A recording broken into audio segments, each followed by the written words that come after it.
Hello,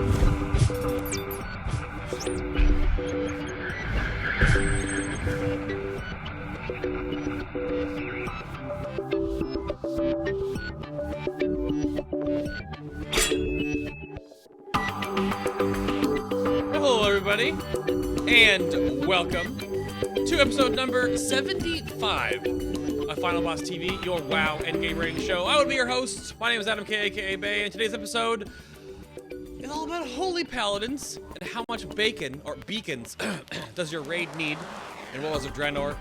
Affinity would be here to guest co-host, as he has been with all the healer episodes. However, his internet has literally been out, and he's been fighting with and or on hold all day with a wonderful internet provider that we all know and love.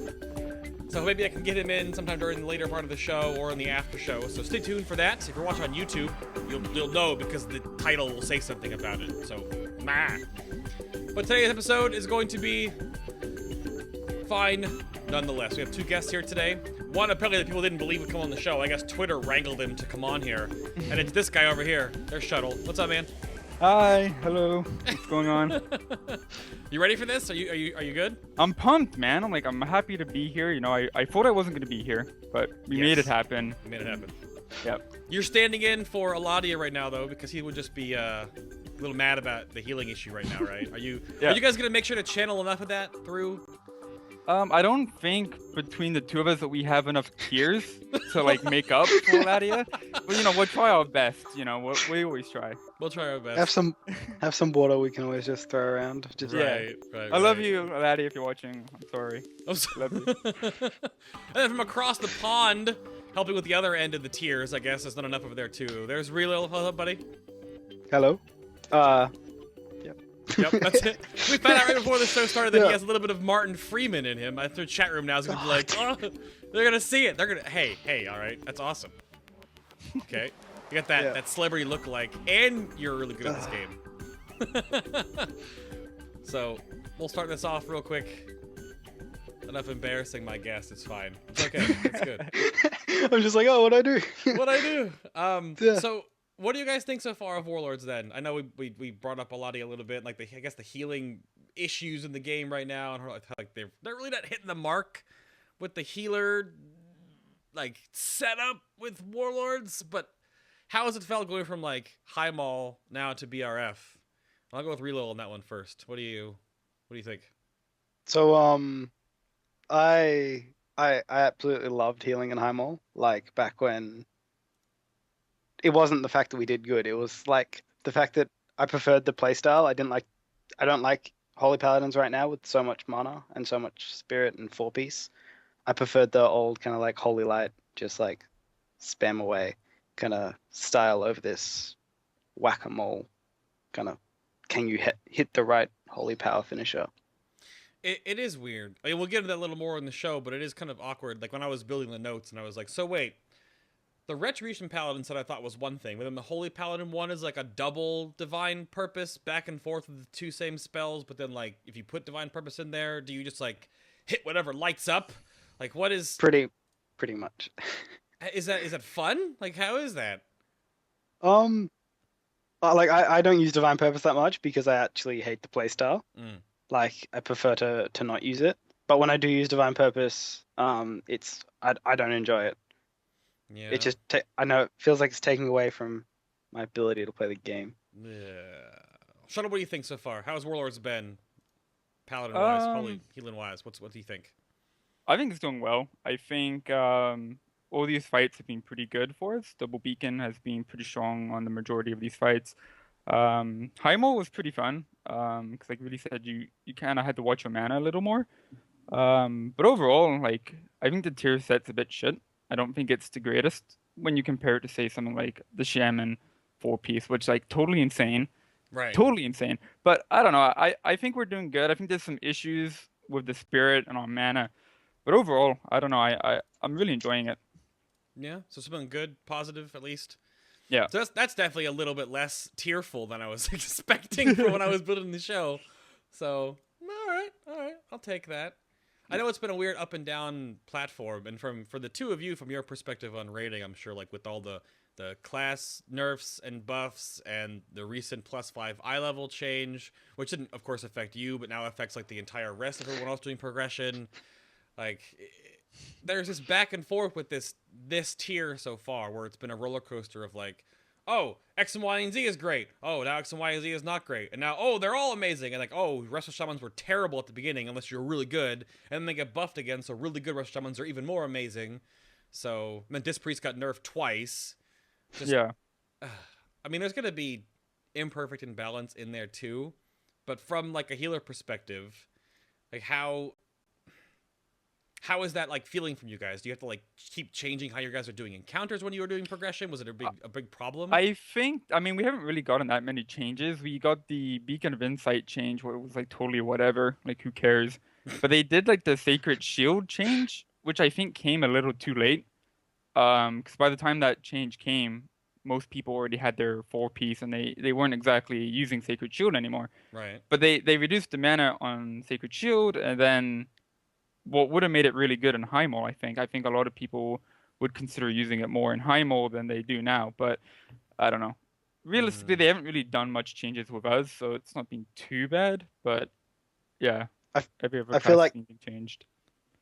I feel like because like healing's always a team. It's like more of a team game. When Right. another healer changes, it always affects your playstyle a little bit, Mm. and always affects like the comp that you're going to be bringing in. So that also has more effect on your play. So I think even the little changes to the shamans and to the disc priest, it does kind of change what you're doing. Right. Because I know back when we had our first episode of healing for the Warlords junket for Final Boss was about Resto Shamans. And at the time in Highmaul, they were like, they weren't very good. Like, they were just, like, 1-ish and a half fights they were okay on. So, like, really, you didn't bring one. And I remember, it was a Resto Shaman thing, it was a Shaman thing. Because I Right. sat myself on Brackenspore Mythic, and we didn't bring Resto Shamans to Brackenspore Mythic because, like, he couldn't do the fight. Like, we just... But now, like in BRF, with the buffs recently too now, and like once the set bonus came into play, like what Shuttle just said, Resto Shamans are just like amazing. Yep. And it's weird that like a balance shift can go from like not bringing a class to holy crap baskets. Should there be that much of a swing in the healing dynamic? Because I can't feel how it feels like from an outside point because I'm a DPS. But like you said, from a team perspective, did you guys ever like having to keep changing up your healer groups you were bringing to fights during progression? Or Shuttle? Yeah, go for it. I mean, if us and BL, I mean, we didn't really have that much choice in what we had. Oh yeah. We had 3 Holy Paladins, so one went Monk. We had Affinity on the Druid, but then we had a Shaman.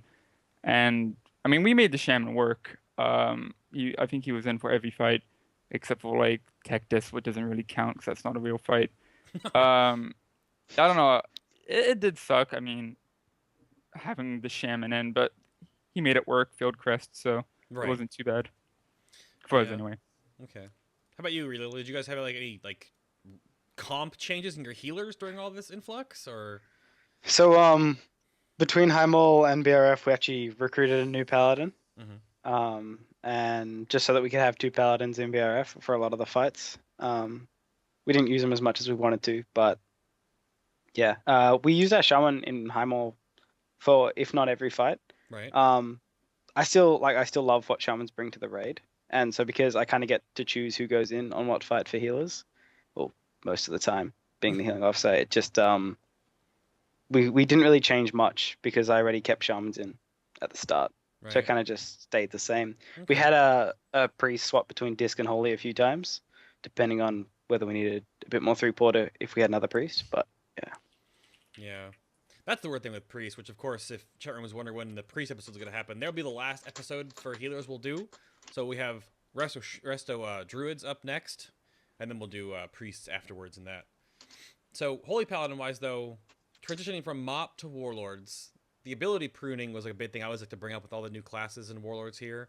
So Devo Aura removed from other Paladins, so only you have it. Divine Favor removed, your active mana regen thing, just totally gone. Divine Plea, gone. Guardian, your extra, like, raid-ish cooldown, throughput, extra healing, gone. So, are those all good, positive things in your opinion? Shuttle? Like, is that good? Uh, Pruning went well, or a little too much, or I think like in Siege, you effectively had four cooldowns. You had Guardian, you had Wings, Divine Favor, and then the talent, Holy Avenger, mm, and it was a lot. I mean, usually you just pair two cooldowns up, so you'd have 2 and 2, like a split. I think Holy Avenger and Divine Favor were the ones you coupled up, and then the other, and then whatever.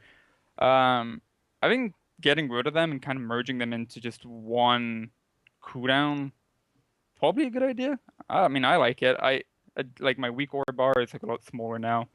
Uh, there's a right? lot less stuff to track. I think the one thing that I do miss though, what they took away from Holy Paladins is Hand of Salvation. Oh, Um, because like if someone gets threat, I have to bop them, and then it's just like if it's a melee, they cry because they can't attack, and sometimes they don't have the cancel aura, and they just complain. So that's probably like the biggest one. Plea is kind of just whatever. right. I mean, we have infinite mana right now anyway, so not a big loss. Yeah. What do you think, Relo? I think Divine Plea was a useless button when they moved away the reduced healing that it gave. But I miss Divine Favor.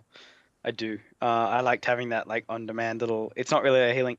It like just having the crit and the haste instead of worrying about the increased healing as well.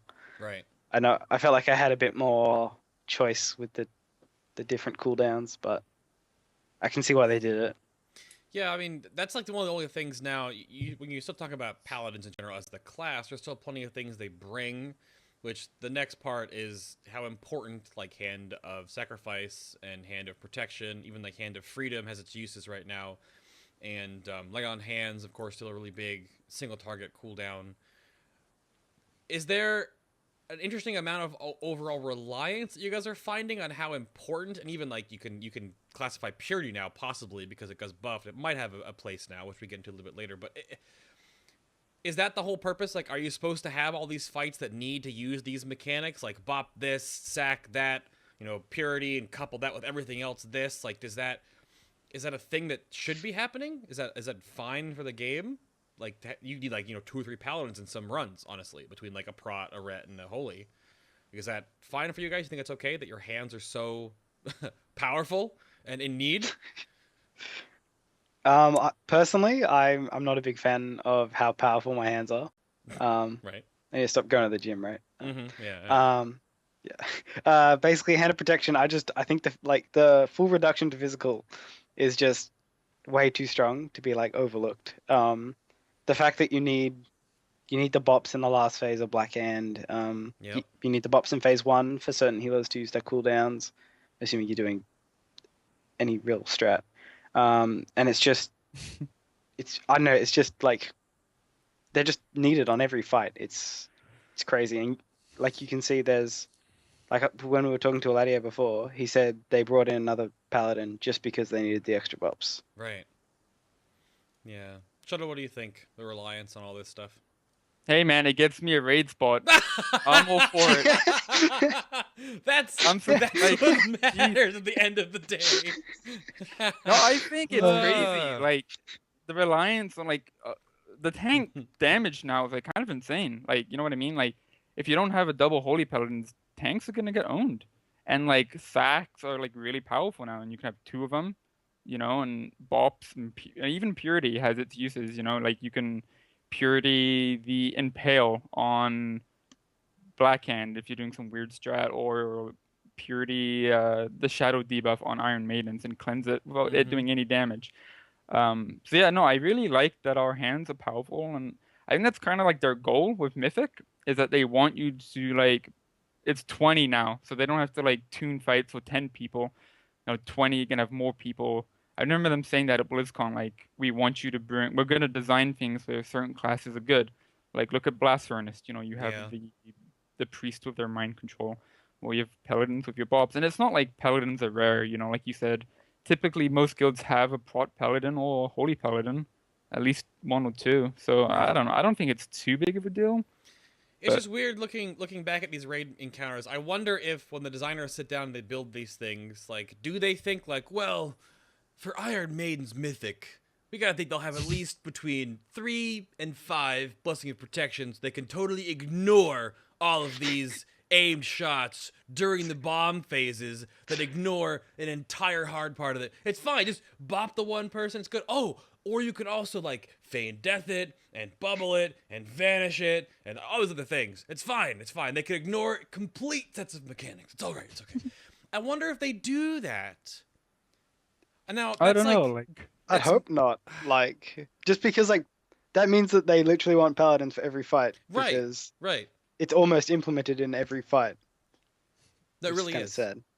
No, it really is. And I think now with like how the raid cooldowns have changed and a lot of progression, like the two of you probably did 4 healing on mostly everything during progression, that you only have so many raid cooldowns to use. So a lot of it comes down to now is like coupling, like your tank uses a cooldown and you use like a soft raid cooldown, or you give your tank like his big cooldown and then an extra single target cooldown to live through something.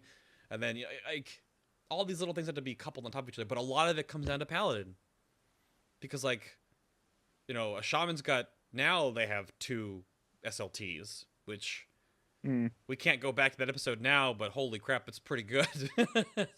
You know, druids have trank, which is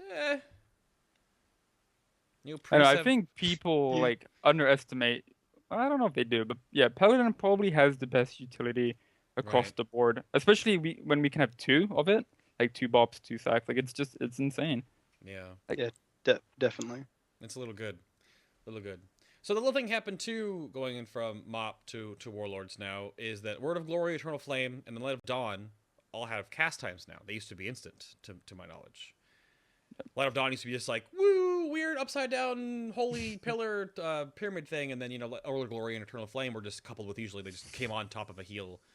Is that okay, the playstyle? Has it been alright to adjust to the fact that these holy power builders, or spenders rather, that you spend and you build these and you use them, is that fine? They have cast times now? Was it weird at first, or is it okay? Yeah, I think it's fine. I mean, you don't cast it that much. Like you know, in MOP, you generated significantly more holy power because you were spamming like Holy Radiance nonstop, and then Judgment if you were selfless healer.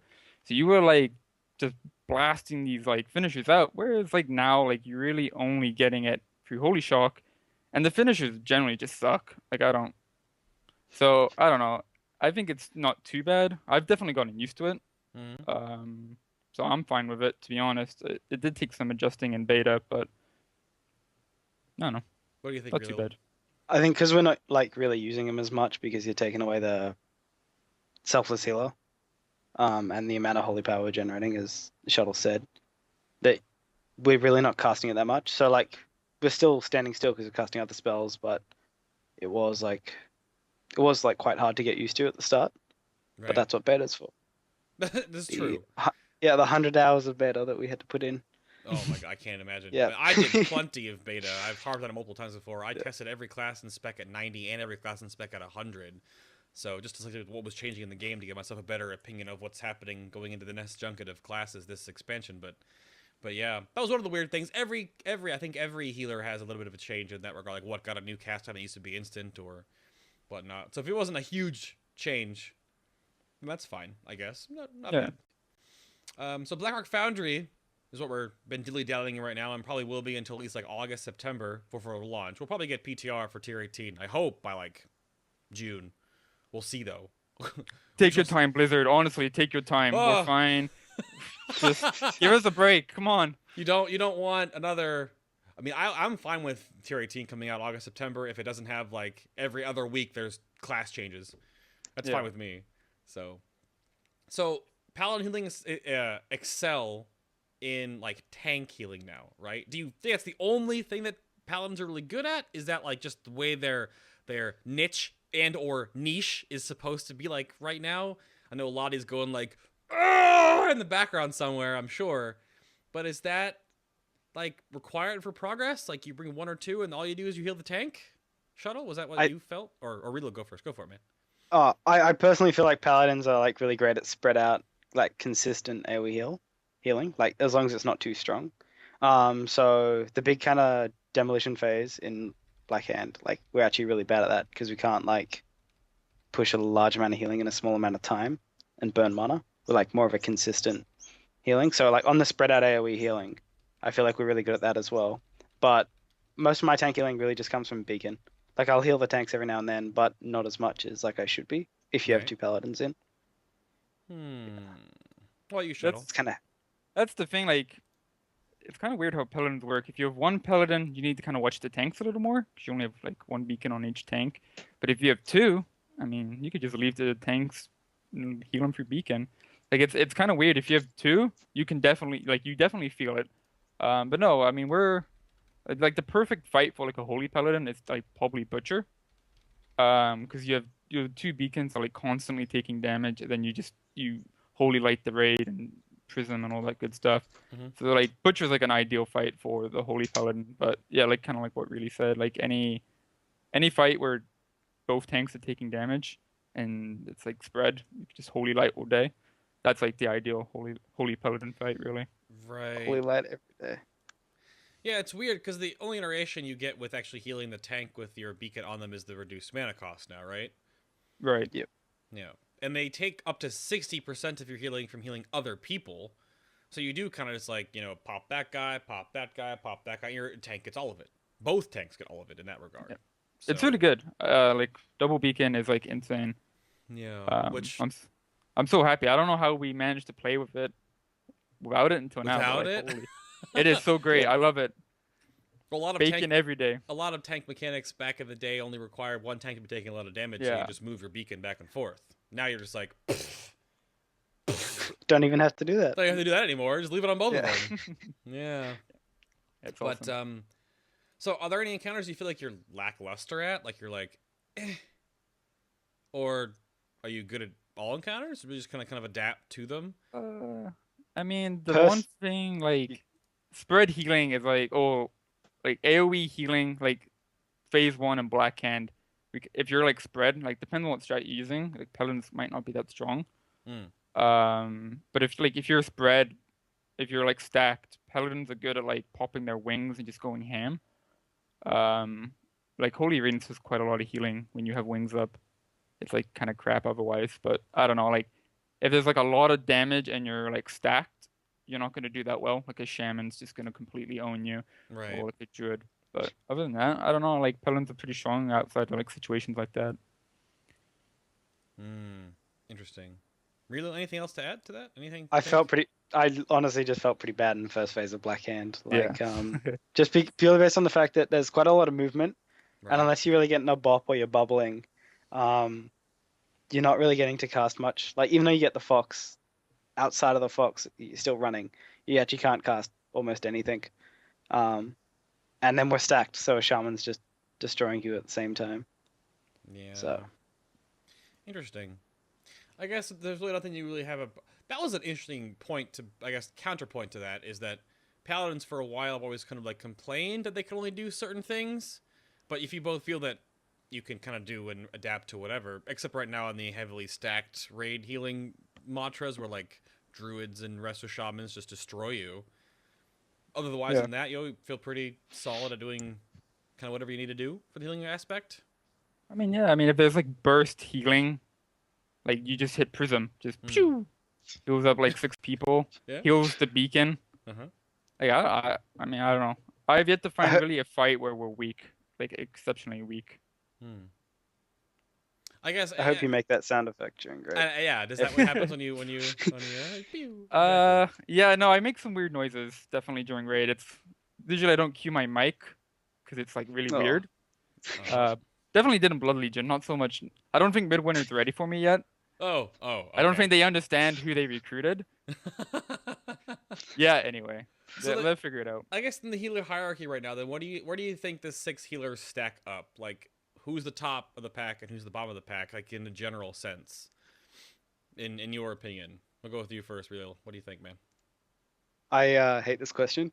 Right. Just because each healer's got like perks and being better at certain things. Sure. Well, that can lay out the question too. I'm not telling you like yeah. say like bottom of the pack and top of the pack, but like what do you? So, like in the top of like the pack, I definitely put shamans and paladins for BRF, and then I'd have discs quite close.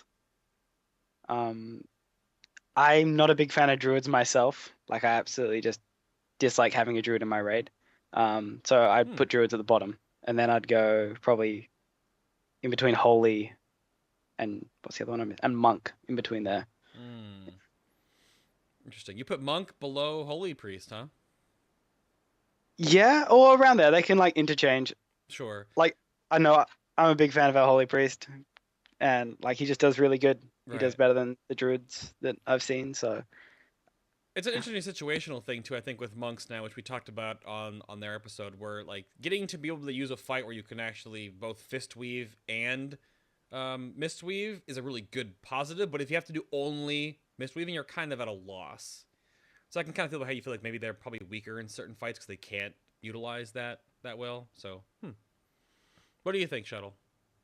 The healers, where do they lock in for you? I think every like healer has like different niches. Like for example, we use double monk on a lot of fights during BRF because we found like our healing was fine. Like let's use our world first Fulgar for example. When we got that, we got it to the final part, like when all the trains, like all 4 trains count, you just get mowed down. We were at like 20%, and we're like, holy shit, like is that it? Like, where are we gonna get this 20% from? And we ended up swapping our second Holy Paladin to this monk, and we just had them fist weaving, like all day. They were doing like decent healing. They could still revival.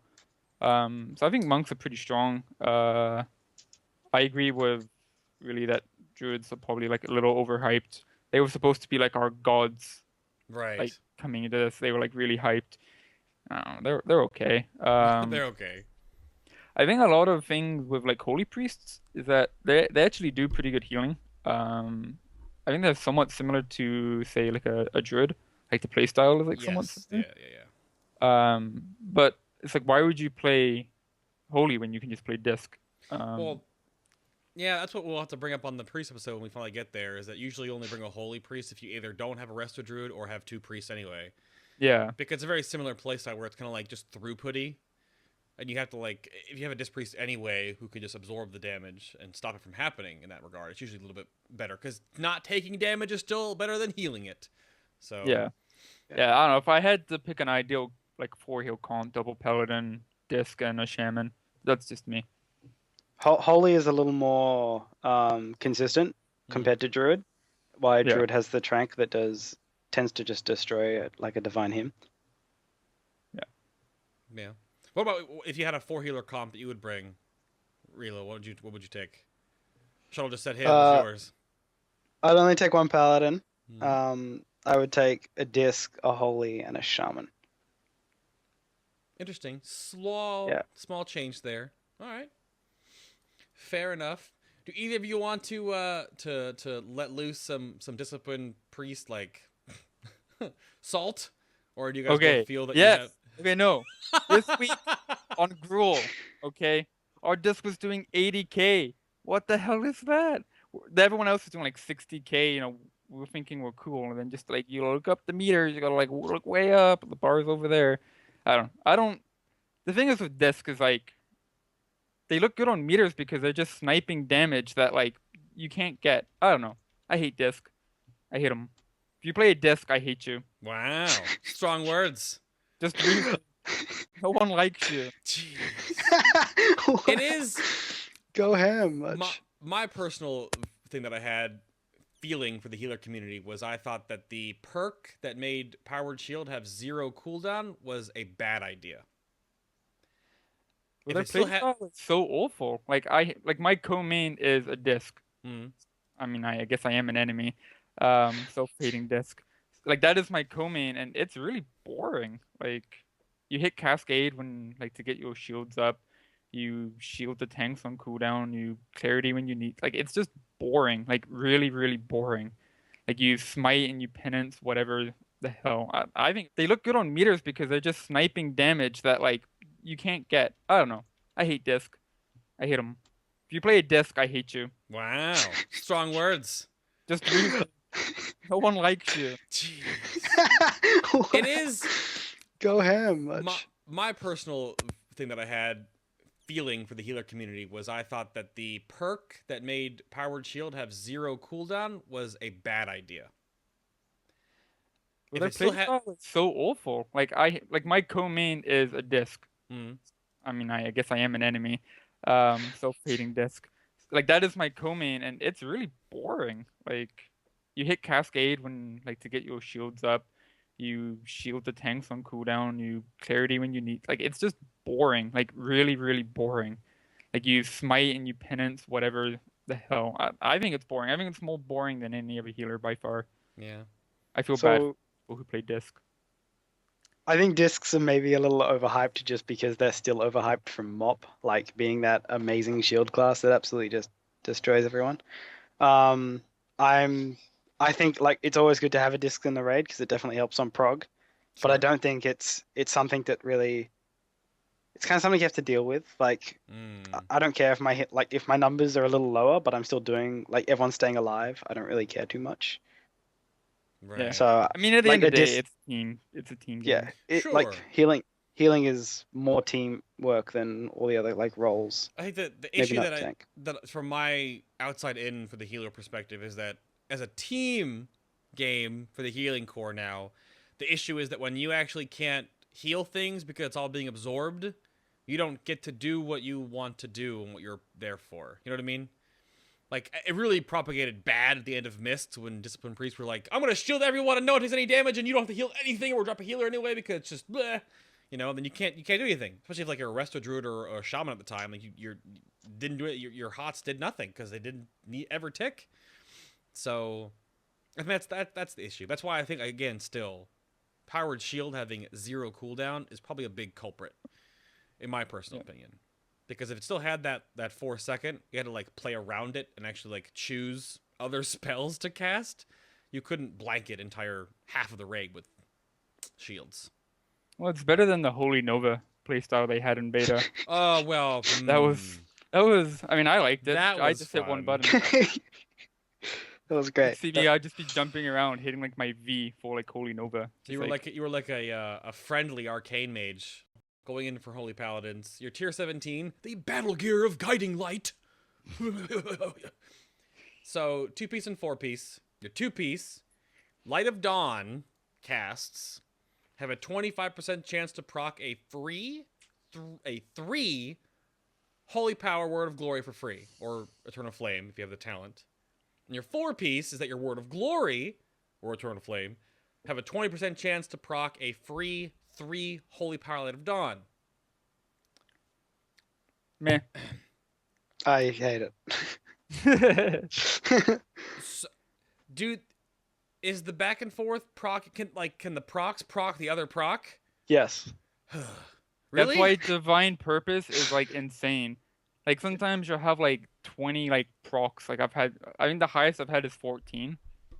Like just straight back to back procs. You're just sitting there going pew pew pew pew pew. Between with your Divine Holy- Purpose and your set bonus? Yeah, like it's insane. What the It's hell? just like, I mean, and then it's It's- just like all these procs, and there's no damage, all over healing. She's like, okay, GG. Okay. Yeah. Thanks, game. Now do you both actually just equip all 4 pieces though? You're not just doing 2-piece, right? You're doing all 4, I'm assuming. So basically, like right now, you should be really when you have Holy Power, you're mainly using it on Eternal Flame. So what happens is you need the 4 priests to start the proc, Right. kind of just to get it going. So Yeah, I think You if never- you're a 2-piece, like I think you should maybe swap over to Sacred Shield because if you go to Sacred Shield, your 2-piece won't be worthless. Because if you EF, like really said, you're not casting it like Light of Dawn, which procs your 2-piece. Right. So I mean, I don't know. I mean, I got my 4-piece week 1, so like I was like sweet EF the entirety of progression. But I think Right. if you have 2-piece, maybe Sacred Shield. I don't know. They changed it, the mana cost, so it's actually pretty good now. But other than that, yeah, no 4-piece. The off-piece is your gloves. You used ones off Hansgar, I believe. So. Offset gloves? Yeah. Though? Yeah. from hands. I'm just not. I guess are these set bonuses better or more gameplay and feeling fun than just like, you know, if your 4-piece was your Word of Glory heals for 5% more. You know, would you want that bonus or this bonus? Because that's always the question asked. Like, I don't know. It's quite a challenge. Like I'd prefer just a Eternal Flame buff, just like he is 10% more to Eternal Flame. I feel like not because of the throughput or like what it will do. It's just because I think it'll be funner to play. Like I'd prefer the play style. If it was just like a bonus to something you already kind of do? Yeah. You mean? So not it's a weird like back and forth whack a heel play style that you're Pretty forced much. into playing basically. So, what do you think, Shuttle? I think just like a static buff to something, like 10% more healing. It's boring. I mean, I would rather that for sure, but it's boring, and I don't think that's what tiers should be about. I think tiers should like change almost the way you play. I mean, because I know in Siege, I mean that's what the 4-piece was. It was just cooldown gets a reduction, and it gives you a crap ton of mastery. Go ham. And I don't know, it was cool, I guess. I mean, having a cooldown every 2 minutes is pretty fun. I don't know. So I think our 4-piece, it's like too random to be good. Like, you know what I mean? Like, you can get all these procs during like non-damage phases, and then out of those like nasty parts, like you could get all these procs, and they're just worthless. I don't know. Yeah, I mean, I'm sure Resto Shamans might feel the same way right now. To a certain degree, if you're still progressing on things and you get that 4-piece proc, you can just laser chain heal everywhere and free, woo! You know, like that might feel great, but then it could also proc right before you fall on the drop phase in Blackhand and be gone and be done. Like, that's what weird thing about me for healing is that if your set bonuses are all these like weird chances to do something to make you feel awesome, and they proc when you can't do that thing, or no damage is going out, so you can't do the thing. Like, it's weird. Definitely weird. It's different for from a DPS perspective. For me, like I turn into a raptor or a wolf when I cast Feral Spirits. Oh my god! Yeah, like really? That's cool. You didn't know? Yeah, of course. Yeah, I don't think either of your guilds have an enhancement shovel. Yeah, no, we don't. So I can glyph it turn into a raptor, or not glyph it and turn into a wolf, and then my wolves have Wind Fury. So like it does something to like it's a little bit of a DPS increase, only a single target. It's okay, but it actually like changes something about what I do. It gives me a little bit of movement speed too, because I'm a wolf or a raptor at the time. But I look at healing stuff bonuses, and it's like all these different little throughput things, but it's all like very procky, and you have really no control over it. And then if it procs and you can't use it, it's weird. Yeah. It looks weird for me. The reason why I would prefer like the static one, even though it is a little more boring, is just purely for control. Like I feel like you need a lot more control when you're healing, because like there's nothing worse than doing an attempt where you heal something and you heal it really fine, and the next attempt you go there again and you just don't get the same procs and you can't heal it, or you have to spend a lot more mana healing it, and then it just kind of screws you over for later. Well, we're not gonna open up that can of worms right now. Where DPS right now feel that they can do out of 10 attempts, no 10 attempts are the same, because how random crit, ring, multi-strike, what your trinkets want to do now. No, thank you. I can burst for 180k DPS on this pull, and next pull I'll do 115. Yeah, doing the exact same. Yeah. So there's a lot of that right now in Warlords. So it's interesting. Different sides of the coin there. So you said off pieces gloves. Yeah. Okay. Yep. So to move on. Now, just before we jump off that, right now though, even though the off piece is gloves, with how the tertiary stats work, you could always go with the chest or the helm. If like the helm from Blast Furnace or the chest from Flamebender, just if you get it like socketed or warforged, it can still be better and still have the gloves. Yeah. Yeah, one of our kills, I coined a warforged helmet, like on our first kill, and I've kind of just been stuck with that. So yeah, I hate how it's all random and crap now. It's like really Diablo style. Well, I don't know if you watched much of the show before the game came out for Warlords, but I'm pretty sure chat room heard me say multiple times that I think the gem socketing I think is fine. Tertiaries, sure, yeah, whatever. It just doesn't really matter in the long run. It's like, ooh, speed. But I feel like Warforged gear on Mythic gear is stupid. Yeah. Or if they're gonna put it in, make the damn token say Warforged. Not when you Yeah, I don't crush know why the they didn't do piece. that. Hopefully that's in the next tier, because that'd be We'll 'cause, see. like I remember during farm, like people were like taking tokens over like healers. So like they already had the mythic tier. It's like, oh, screw it. But they're just hoping for Yeah, a maybe they get a socket for that Yeah. like 0.2 damage increase. Like, oh, Yeah. thanks guys. No problem. Speaking of healer gear, then the active mana regen thing was a huge thing in beta and Warlords, and you care about your mana, and the relative proportion of spirit that gives you more mana regen will not increase exponentially and go crazy by the end of it's already here. So Yeah. you had the possibility for the whole active mana regen thing, right? But they removed it was Divine Plea, if I'm not mistaken. So it's gone. Which meh. So They added some.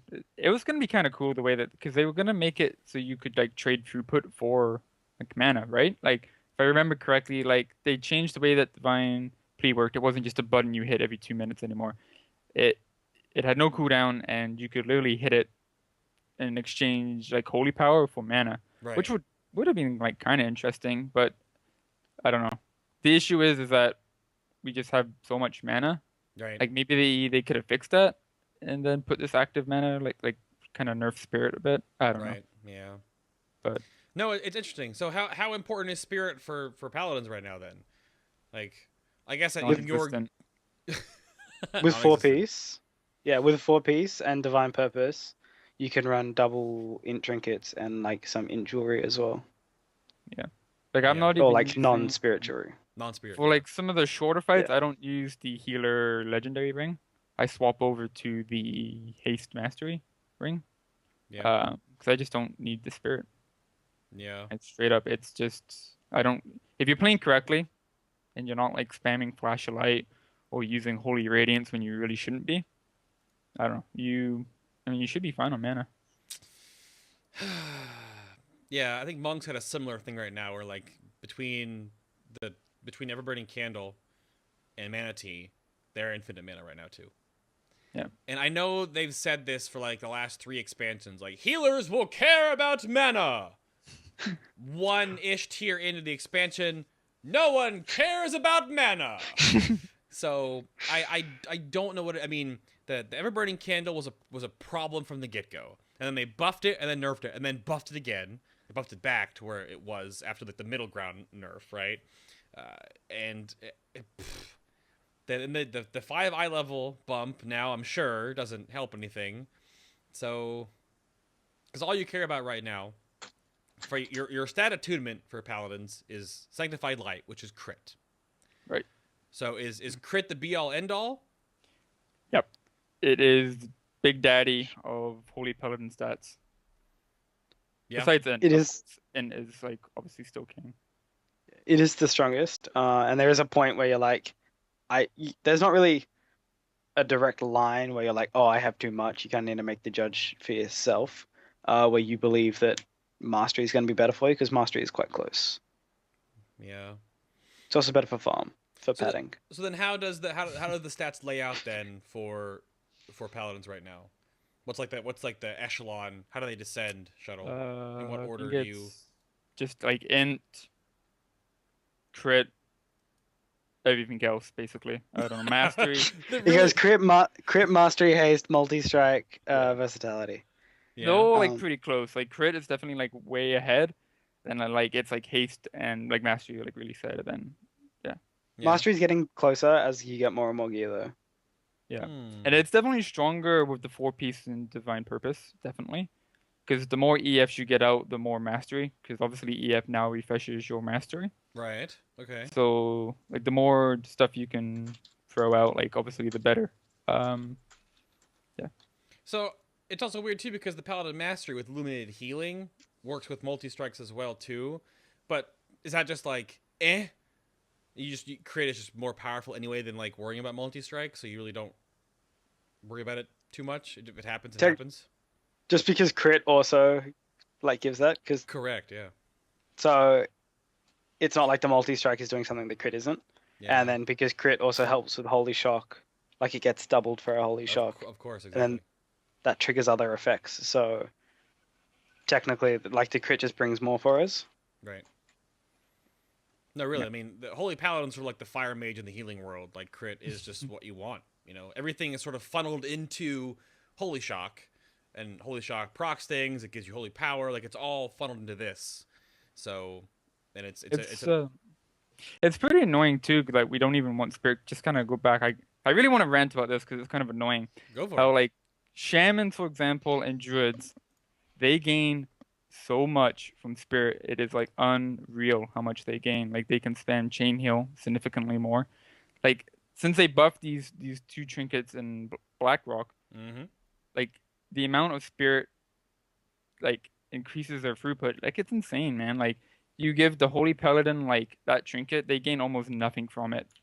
Um, whereas like the druid or the shaman, like the druid can spam wild growth way more. Because right now before like in Highmaul, for example, druids were going Dream of Cenarius, I think, and then they were like wrathing, and then they were casting Wild Growth when it needed. Like they couldn't cast it that much, or they'd go really quick. Right. But it's like now, okay, well we have so much spirit, drop the Dream talent, don't need that crap no more. Let's just pick up another cooldown. They go tree, and they go ham. Like it's insane.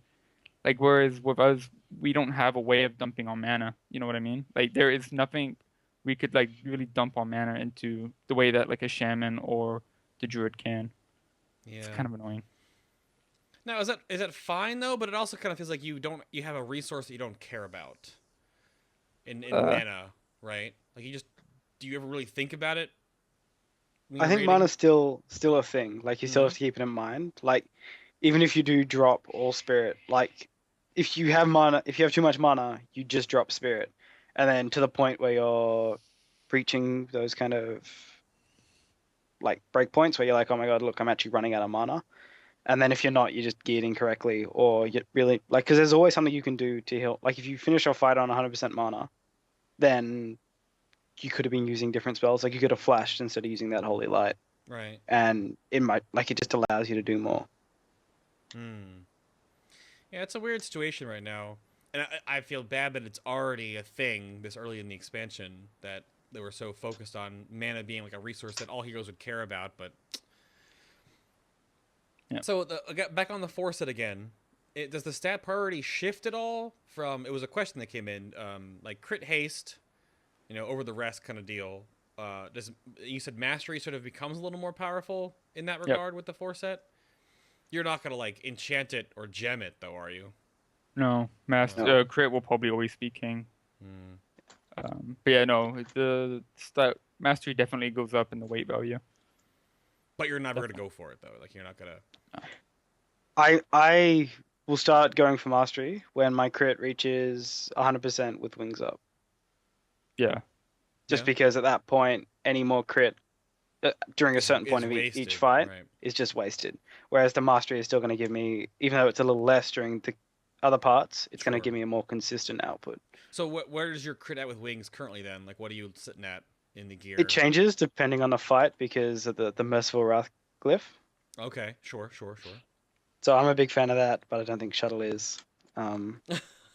Just quite interesting. Yeah, look at that smile. That's the Midwinter. That's like the Midwinter mindset. I used that glyph pretty much all of progression, but when I came to Midwinter, they were like, "We don't use that here." I'm like, We don't use that here. like, "Okay, I'll take it out. Here we go." Yeah. Like I personally like it because it makes it more of a personal ability and less of a raid cooldown. Like on Black Hand, we used the 3-minute one because we needed it as a raid cooldown for like demolitions and stuff. Sure. But I still like to believe that I want to have full control over that. But being the healing officer and having to like organize raid cooldowns, you end up organizing your cooldowns in with that anyway, so it doesn't change much for me. Okay. Yeah, and then we'll get into that sort of thing with the whole Merciful Wrath debate in the talent section. So let me make sure I didn't skip anything here. Does it work the same way? Yeah. So you're still going, but I guess that leads in then. So gems, if you get them, and enchants for your jewelry are crit. Yep. Weapon enchant, do you go, is it Mark of the Thunderlord? Right now I'm using Shadow Moon. Oh, I'm still using the Spirit, yeah. interesting. Just because I don't know why. actually? It's a good question. Putting you on the spot right here. I think it's just still on there from from Prague, and I just haven't gotten around to it. Like Prague's over, we took a week off. Sure. We were meant to take a week off, and it's really just like I just want some time to relax. It's like Easter's coming, just let me sleep. Right. So what I got rid of enchant that you use, Shuttle? enchant during Highmaul. I got into a huge argument with Rig back during Highmaul, and I'm sure if there's any people in BL in the chat, there was a huge argument about me not wanting Spirit going into Blackrock, and I was always rolling on the non-Spirit gear, like the rings, the necks, and then I'd get yelled at, like, I don't need Spirit. And I was really the only Holy Paladin, so no one really came to my defense. And then Blackrock comes out, and oh look, I don't need Spirit even during progression. So no, I don't. I think if you low gear, like during Highmaul progression, I used Shadow Moon because obviously our Spirit was crap and stuff like that. But I feel like once you've gotten a decent amount of gear, you should probably just get the Thunderlord one. Thunderlord, yeah, for the crit. I mean, the crit enchant's kind of interesting too, because technically when it procs, if you don't do anything during it, you don't gain anything from it. So I guess I can understand how the Spirit one might be a little bit better, but then I guess if it's proccing and you yourself 100% mana at the time, like it doesn't do anything either. So yeah. I mean, it might be worth using if you're going double int trinkets, which eventually like you will be. Sure. Like but I don't know, to be honest. Right. That's like something you'd have to crunch just to see. Now you're segueing me pretty well here, actually, because you're talking about the trinket stuff. Now the trinket hierarchy currently, do you have like a breakdown of the best in slot? Like which trinkets would you pick if you could? Because there's a problem right now apparently with healers that you guys can't coin non-spirit trinkets anymore. So when you coin, you can only get the spirit ones, which eventually at a certain point now will be devalued because you don't need them. Yeah, that was a change in 6.1. Right. Which was really annoying. Yeah. Like I remember Kev is in chat, he played Holy Paladin for Midwinter during progression, and I'm pretty sure he coined the int trinket off Blackhand on their first kill. Like, oh my god, I'm so jealous of you, Kev. And then they ended up changing it. They got rid of all all int DPS gear off our loot table. We can't coin it anymore. And obviously we're not going to get it over at DPS, so it's like, really annoying. But yeah, no, we can try. Try. I mean, I'm not a healing officer. Really, probably has much more weight.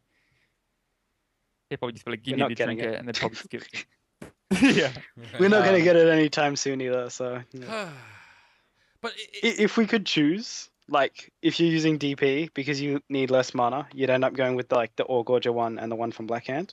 Yep. But if you can't choose, the haste one is still like great from Beast Lord. Okay. But then if you need the mana, I'd suggest like just going with the candle, or honestly not Chutoy. I don't think it has enough int. But if you desperately need the mana or you don't have 4-piece yet, Chutoy is still great. Yeah, Chutoy is like really under budgeted, I guess is the word I'm looking for. It's like not really good. It's like got a low amount of int and it doesn't give like that crazy mana back. But you use it anyway for the int. Right. And like as Willie said, don't forget about the candle. The candle, like it might be 665, I think is the item level. Yeah. But it is like insane. The amount of int on that big boy, whew. It's a big one. Isn't the candle still like itemized technically at like 680-ish eye level if you actually added it up properly? It's still insane. Well over budgeted. Yep. Yeah. It really is. And the extra mana like doesn't hurt at all either. No, of course not. Well, the extra mana accumulates to more spirit than almost every trinket in Highmaul, if I'm not mistaken. Like the mathed out version of it was like the third or fourth best throughput trinket in the game, and it beat almost every other trinket outside of the mythic Warforged. The trinkets in Highmaul were like really terrible. Like across the board, they were all terrible. Yeah. I think for progression we used the Dark Moon Fair and the Candle, right? Really? We did. Didn't really bother with anything else. Yeah. Hey, I still use the Quintessent Runestone. Okay. Oh yeah, I never got that. Yeah, I know that. I'm still using that, baby. No. So now do you feel that coin chain should be reverted because now you're basically just waiting for all the casters to get BIS trinkets before you can get technically you're also BIS trinkets. But is that a problem with just the spirit and mana cost of spells being an issue because you guys don't care about the regen trinkets, which healers should care about?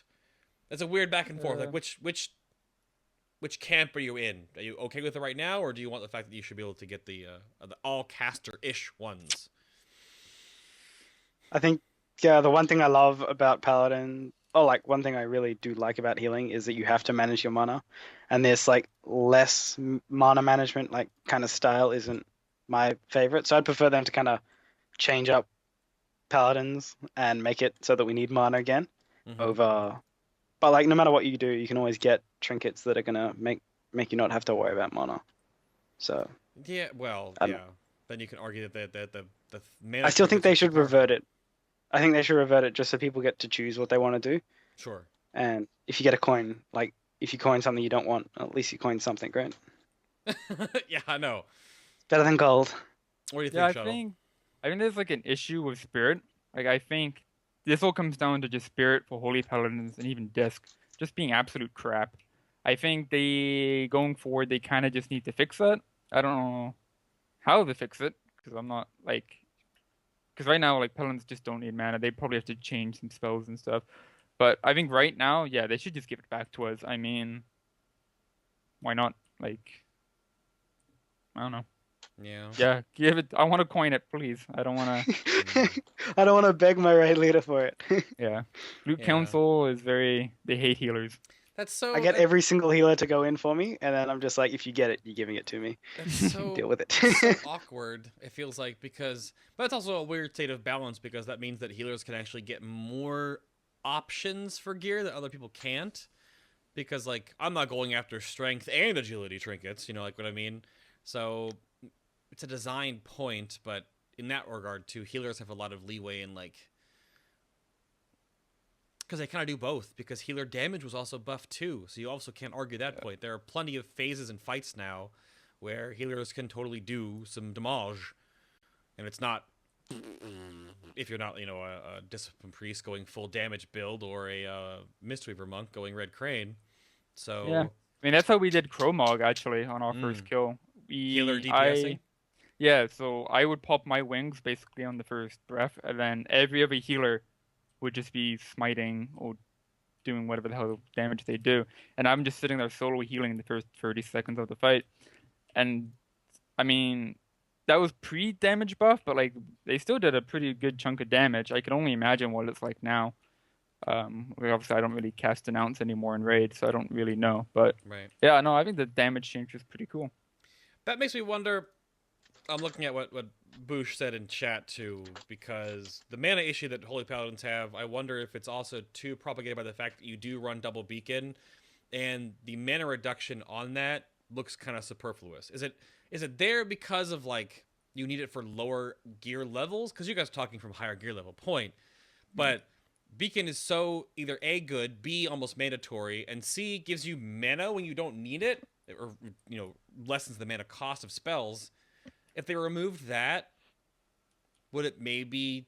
Probably not. You guys are going to laugh because your other talents are just so poo. I don't know, man. That's a huge developer quandary, I'm sure. I think at this point they couldn't remove Beacon of Faith. If they wanted to get it out of the talent tree so that we didn't use it, they'd have to make it baseline. Well, I'm just saying to remove the mana cost kickback. I don't think that's even that big of a thing. Like, the only time I really benefit from that is when the tank is literally about to die and I just spam him with like Flash of Light and it's just like have 40% of your mana back. Yay. So I mean, I don't know, like you're not really direct healing the tank that much to benefit much from it.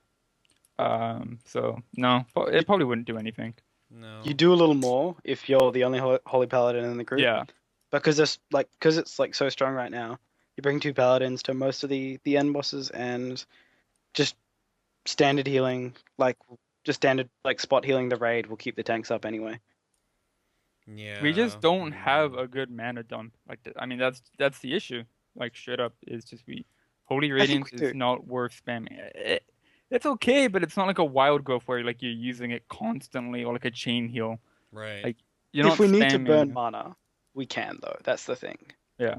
Like if we need, let's say we have too much mana and we need to put out, like, yes, we don't get as much healing as we should be for the extra mana we're burning, Right. but we can still get an increase by burning a bit more mana.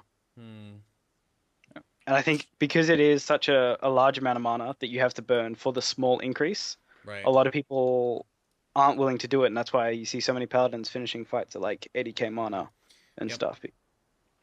Because there are ways, again, like you said earlier, there are ways to just like spend mana, but if it's not really gonna like increase your overall throughput, you're just kind of doing it to do it. It really doesn't matter. Yeah. So. Because it's a 10-yard range too, where it's like other abilities. It's kind of true. Yeah. More freedom. I think they should just change the way that Holy Radiance works. To be honest. Yeah.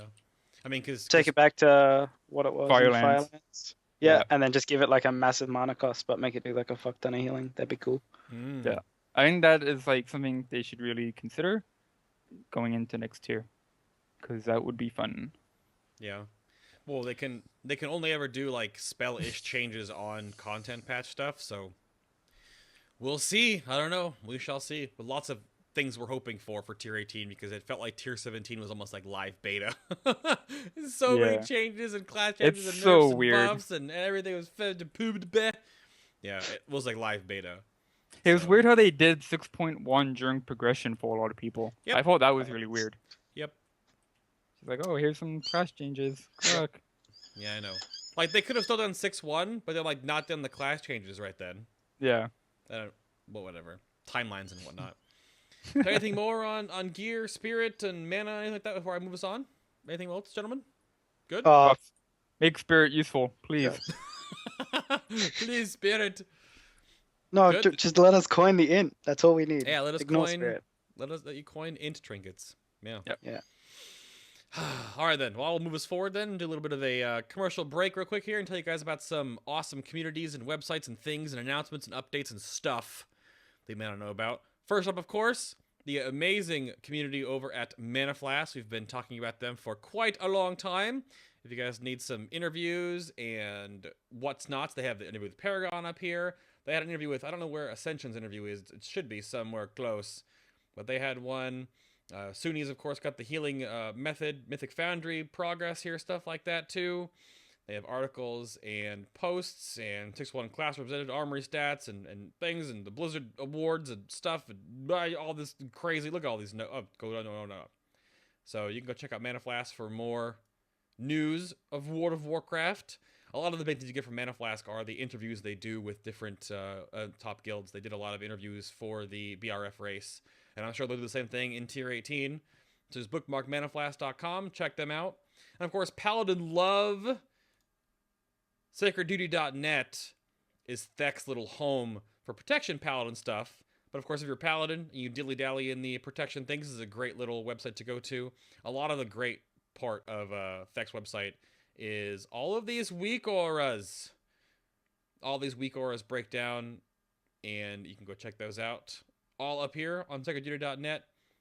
We've been plugging them for a long time. Everything protection-oriented paladin stuff like that, too. Because you're not only a holy paladin. All right, let's be real. You're something else as well, too.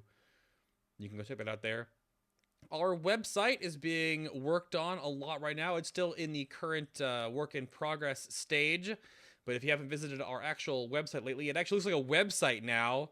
It's getting there. The community page is what I wanted to highlight real quick here. This will be eventually evolving into a one-stop for anyone looking for a new community or a blog or a website or an IRC channel to find of a different class and or spec. I want to sort of put them all into one spot. So that if you like, I play X and Y and Z class, I'm new to the game, where can I find information about this place? You can go to the community page, soon, TM, and find a really nice graphical interface and layout for where to go here and there and whatnot to find out information about that class and spec. And then, of course, if you have missed any past episodes of FinalBossTV, they're on our YouTube page. Our YouTube page has everything. Click on the video tab. Subscribe to us on YouTube. You can watch all of them. We said Brewmaster Monks last week. Before that, we did DPS Warrior. Before that was the Method interview. Before that was Mystery for Monks. And before that was Protection Paladins. And all the kill videos that I've done for my POV and Heroic and Mythic and all that good stuff. There's Balanced Druids over here. There's Resto Shamans back at the beginning of the Warlords Junket cycle. Blood DK. rogues. Go check all this stuff out on our YouTube page if you've missed anything. And of course, we're also on iTunes and Stitcher if you want to listen to the audio-only versions. Those go up at the same time the YouTube stuff gets put up there too. So yeah, if you have any questions for our guests, please hold them for the after show. We'll have a little bit of after show time after our break when the main show is over to just ask whatever you like. You can send those in on Twitter or on the chat room. But enough jibber jabber for me. Let's talk about talents. Or a talent. A talent, maybe? So The only talent. I know. So the level 100 Holy Talent choices, or choice, rather. We're looking at Beacon of Faith, 60-yard range, 3-second cooldown. You get to mark a second target as a beacon, mimicking the effects of Beacon of Light. So your heals on targets other than the actual beacon will heal them for up to 60%. Or if you actually heal the Beacon of Faith or Beacon of Lighted target, it refunds 40% of the mana for Flash of Lights and Holy Lights. We got Beacon of Insight, which is the whack-a-mole healing times 10, apparently. 15-second cooldown, where you can place a Beacon of Insight that is on one person. You heal that person for an extra amount, and then if they go above 90% health, it bounces someone else that needs it. And then Saved by the Light. Your Beacon of Light target drops below 30% health. You'll grant them a shield for 30% of their max health for 10 seconds, and then it cannot happen but once every 60 seconds. Oh, twice, I guess. It can happen twice in 60 seconds. That's new. That's not too bad. What do you guys say with the light, man? That's pretty good, right? No? Maybe? It's okay. Yeah? It has its uses, I guess. Yeah. Kind of. Not really. Chat room ask. What are the two thingies next to Beacon of Faith again? Oh, man. It's just the majority of the fights are just fights where both tanks are taking damage, or you Yeah. can actually successfully use Beacon of Faith so that, like, it's just useful. Like, I don't know. There's no real reason for the other two. The second beacon's always going to be, like, seems always stronger on every fight. Yeah. So there, I feel like they missed something really cool with Beacon of Insight. I felt like that could have been a really cool talent. And what I really wanted it to be was an actual beacon. So like it behaves like a normal beacon. You know, you heal and it gets the healing. But it just bounces all over your raid. I thought that would have been cool. Probably a bit of OP maybe, I don't know. Because you're just randomly doing healing to people. But like the current like design of it is just so crap. Like you have to like tunnel your raid frames just to heal this target. Right, of course. You have to follow it. And then like so you're tunneling really hard, so you're not always paying attention to the raid. And you can easily get sniped. I remember during beta I would be casting on the target like a holy light, and then I'm just about to get the heal off and like a chain heal just comes flying out of nowhere, Yep. pops the target off, the beacon jumps to someone else, and I'm overhealing this person. I'm just standing there like, are you for real? Like it's What's just going to happen with the inside or without the inside? Yep. yeah.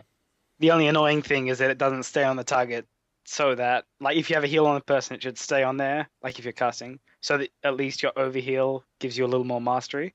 Yep. Because like that was the bit that annoyed me. I'm like, I just lost a bit of healing because some asshole. Well, your team, it's your team, Relil. Come on, it's your team, all right? They're doing their job, okay? Or again, it's that chain heal, the laser heal. But you. So Yeah, it's just poor design in my opinion. Just Plain Creepy got ahead of me in chat, asking, what are your thoughts to actually make the other two not poopy crap? Because that was something we brought up on the show many episodes ago before, and I did a pass on level 100 talents during progression, during Highmaul and all that, yeah. And they kind of fixed them. Like, I got a recent buff to Storm Elemental. It's not total poo anymore. Like, you could use it. But with yours, if 90% of the community outside of the PvP community, for all the PvEers, are all taking Beacon of Faith, they have to know this. What do you guys think would make Insight and or Saved by the Light not crap baskets? Do you have any I don't thoughts, Relil? I don't think they need to buff the other two or anything. I think they need to take Beacon of Faith out, make it baseline, and put up another, like, not shitty, it'll be shitty compared to Beacon of Fate, but put another spell in there that actually gives us a choice between the three. Interesting. But then with the double beacon, Saved by the Light's going to be broken, so it's like a little harder. Yeah. I don't know. I mean, I kind of think just having a beacon was good enough. Having two, making it based on, I don't know, it's a paladin thing. I mean, what do you think, Shuttle? for your other talents? Insight, Saved by the Light, anything you can think to I make don't. them not. Like I said, I think they could have made Beacon of Insight like an actual beacon, but it just jumps around and passively heals people. I think that would have been cool. I would have been like, you probably would use that on like one tank fights, maybe. But I don't know. Like Saved by the Light, definitely like a 5-man talent. Um, but as long as Beacon of Faith is a thing, nothing will compare. So yeah, Yeah, that's just. just It's an awkward frustration when they've said before with the new talent system, they kind of want all talents to be OP, but you only get one of them, sure. But Beacon of Faith is just like leaps and bounds above Insight and Saved by the Light. So I'm sure that but we knew this. Like we knew this from day one. I remember when Yeah, they yeah, yeah. announced these talents, we sat down at BlizzCon. It's just Mhm. like, oh, Beacon of Faith. But back then, if you healed the target, it gave you a holy power, which was like insane. Oh, But wow. then they were like, oh, that's like not good. It almost They seems like they need to, quickly changed that. well, So they almost feel like that needs to be put back in to balance out the fact that like Beacon of Faith is just so cruise control for awesome right now. yeah, I It's don't not know. too bad. It's crazy. I don't. Honestly, I don't know how you can fix it as long as that beacon talent is there. Yeah. So I mean, I'm sort of in Rillo's boat about like removing Beacon of Faith. I don't think it should be baseline, but I think it's almost to a point where it's forcing the Holy Paladin to take it. The tiers would be too real. Right. Like I don't think Blizzard can handle the tiers. Well, I mean, if anyone knows about tiers right now that's been, suffering through it, it's Warlocks, and they've been getting the boot all expansion. So I mean, hey. Awkward. I don't know what to do about it. I have no idea looking from the outside in. I think it's great from a raid leader perspective because you know that your 1 or 2 Holy Paladins are going to keep your tanks alive for days. They're fine, right? And you've also got your, all your different hands you got going on right now and all that good stuff too. So you're just like, you're set. So, but it is kind of whack-a-mole-ish. And that's all I have in the notes. Like, there really is no competitive edge. You guys said before, making the show up, like, Saved by the Light, I guess, is the PvP choice? yeah, I think so. I mean, when I watch streams, that's what I see. I don't actually PvP anymore, but Right. I'm guessing so. Yeah. But then there's no... Yeah. That's really unfortunate because I thought we were kind of getting past the fact that, like, people have... Because Blood DK had a terrible talent tree early on, which I think now has gotten better with the talent buffs to 100s, but... Because when they were on, the show they had one choice as well, and there's no choice in that. But I wonder what like Blizzard like thinks of something like that, like a class basically just using one talent no matter the situation. Like Yeah. I'm really curious on what like system team like thinks about that. Like do they mind? Like I don't Yeah, I'm not sure how that I don't know. works. Do you... Hopefully other talent choices here. Let's jump over to the 45s. We'll jump back up. So you've got the new Selfless Healer, Eternal Flame, and Sacred Shield. Is there some choice in these and how you heal? Is it like, can you take them based on like how you want to do? If you want to manage a Sacred Shield on one of your tanks, or is Eternal Flame just the is-all be-all? Does Selfless Healer have any, worth? I guess it doesn't really matter because it's a mana cost thing, and you guys have full mana all the time. So what? There is definitely a better. So Yeah. like Eternal Flame is just better. Like it performs better on, if not every fight. You never use Selfless Healer. And Sacred Shield you might be able to use if you don't have 4-piece. Right. But I'd still Eternal Flame is really the way to go. Just So- because with 4-piece, because you're getting so many procs, the extra Sure. the dot ticking for your mastery is also really handy as well. Shuttle, same thing for you? Eternal Flame, all day, every day? I'm at least in Highmaul you kind of had more of a choice. Sure. But I think the change to the Sacred Shield mana cost came like really late. Oh, yeah. I feel like if it was the mana cost change was in Highmaul, you might have seen more people use Sacred Shield then. Because I mean, Sacred Shield isn't bad. It's just with the 4-piece now, like EF is just so much stronger. But before that, like they were like pretty similar. But the issue is the Sacred Shield just costed way too much, and you would actually go Yeah, because if you were to lay out 3 Sacred Shields, like on both of your tanks and like some priority target that's soaking or doing something crazy, I mean, that's going to be 30% of your base mana. I mean, Yeah, right now it's a that's a lot. little better. It used to be like 13%. It was a pretty big chunk. Yeah, I mean, was. It would nuke your mana pool. I think some people used it on Butcher, and I remember going like, "Oh my god!" Like I remember just being like the last like 5% of Butcher. I couldn't Right. imagine doing it with Sacred Shield. That's sort But, of the but you didn't need spirit. right. That's sort of the weird thing I've seen with talent tiers that have this mana oriented talent tier. That's what this is, right? Eternal Flame, Sacred Shield, and Selfless Healer. This 45 is all about sort of like mana-ish oriented stuff, right? You've got one that doesn't cost you anything else that reduces mana on something, one that doesn't cost any mana and buffs up something you're already going to cast, and then one that costs a ton of mana. Yeah. Usually in those situations, the one that's freaking free is going to be pretty good, and that's what Eternal Flame is right now. Well, EF also scales with like mastery too. Yeah, I'm pretty it gets sure better, like yeah. Sacred Shield doesn't. It only scales with like your spell power.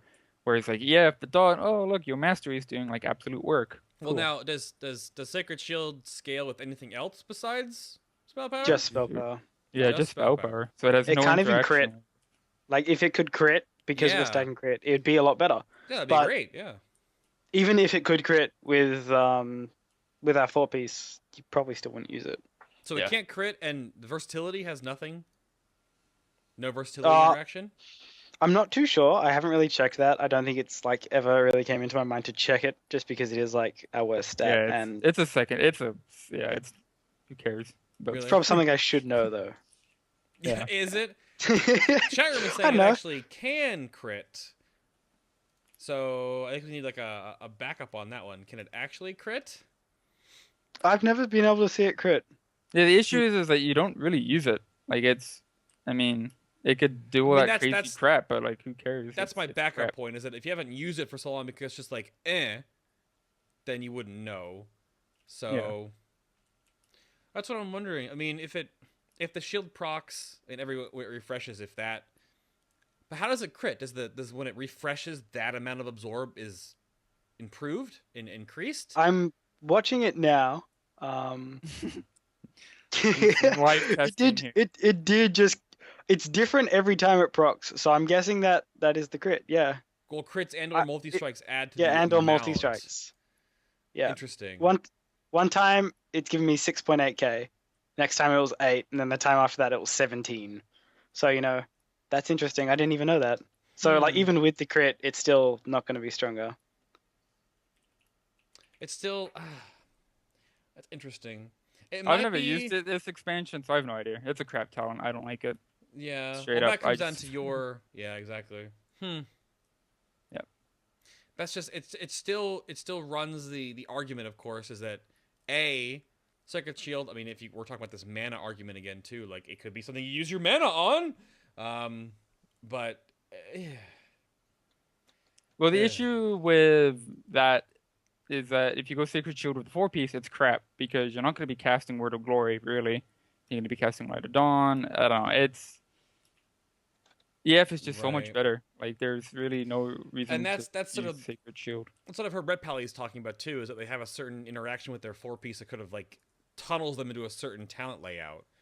So if you're doing that and you're having your talent set, like why would you not take all these just free Eternal Flames? You can just like all over the place, right? Because if you don't take it, you have Word of Glories, which are kind of like compared to Eternal Flame. I think that might be the linchpin there. Yeah. All right, 75 talents. I mean, I was going to bring up 60s, I guess, but 60s are very fight dependent. I mean, and I think every Holy Paladin sort of understands that. I guess the only thing I wanted to bring up is Hand of Purity now not bad? Pretty good? Yeah. We've Yeah. used it on a couple of fights to I mean, kind it's of a cheese mechanics. It's a 15% damage mitigation on top of the dot Yeah. mitigation for 6 seconds, yeah. Yeah. When it works, it works. Like, it is very powerful. But when it doesn't work, it's crap. Unbreakable Spirit, anything to say about that? I love it. Yeah? I don't use that. I always like having double hands, but yeah, if you need more personal, let's go for it. Nothing wrong with it. It's just Keeps me alive to all the mechanics I stand in, so I can spell. Is that Yeah. yeah? Oh, of course. So you soak the fire on Black Hand and stuff, so you need that DP, yeah? That Divine Shield? Oh, I soak the fire so I can heal myself. So I you could stand in do the fire. something. Oh, come Yeah. on, please. Like second phase of Black Hand's like really only one tank, so you put the other big one on yourself, run into the fire, heal yourself a little bit. Right. It's the best way. Yeah. Right. oh, okay. I take some notes here, some padding. From the Pad Lord himself. Okay. And then you've got, Yeah. obviously, you Well, have... the other paladin in our guild was destroying me in phase 1, so I had to catch Right. up somehow, right? Right. Mm. Fair enough. And then Clemency is to have all your hand abilities up to a charge just now, which we talked about earlier in the show, how powerful, like double bop, double sack, they're really, really important on certain fights. You totally can avoid mechanics, so that's sort of a back and forth, I'm sure, on what the fight requires. And if you have one paladin, you need 2 bops, you take Clemency. If you have 2 paladins, you don't really necessarily need to, depends on the fight, so... I'm going to do 90 talents first because I want to leave the Sanctified Wrath discussion and whatnot till after this one. So is there a big throw-up between ES, Light's Hammer, and Holy Prism? Nope. I think I've used Light's Hammer on one fight, Bracken's 4, and that was during farm. Because it kind of timed up pretty well. Right. But no, Prism is basically king. Prism. Yeah. So Prism, everything? Yeah, Prism everything. Like on quite a bit of prog, I use Light's Hammer for Margok because we had a hell of a lot of melee in for we had way too many melee in, and it was just it was working better. But I prefer Prism because, as Shuttle said, it gives you that more pew feel.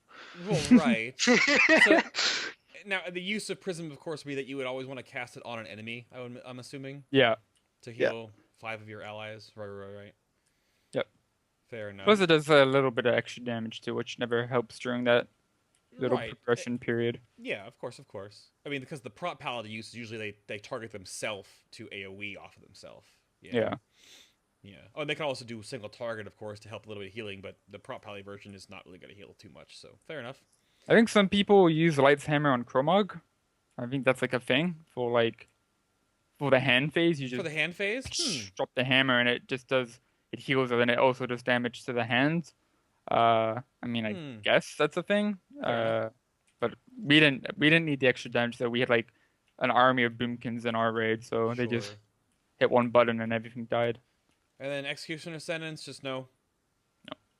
I'm sure there'll be one fight, a healing fight, where you can use it. It'll be fine, but because it sort of rings to me like Executionist was a thing you use on. I'm totally drawing a blank of the fight now.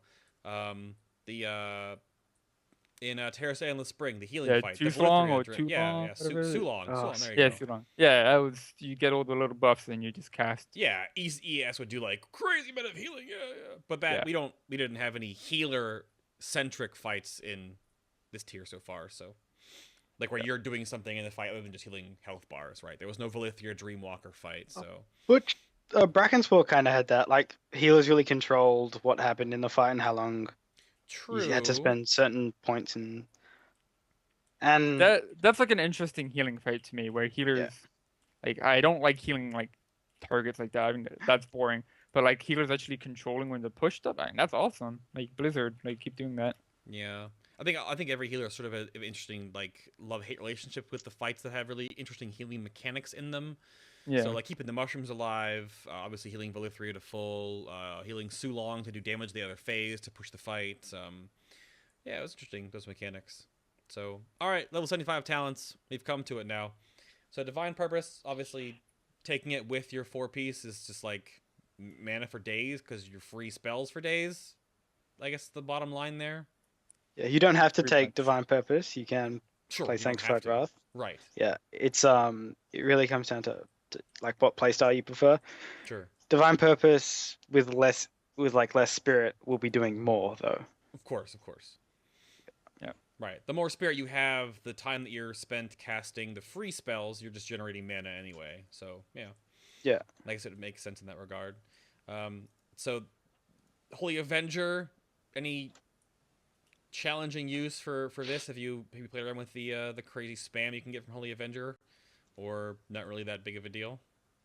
I think ever since they added a cast time to the finishes, because you're getting less finishes, because you have to use a lot of that time to actually cast the finishes instead of just instantly putting it out. True. You're actually losing quite a bit of time, so you lose the amount of finishes you get, and that is quite unappealing.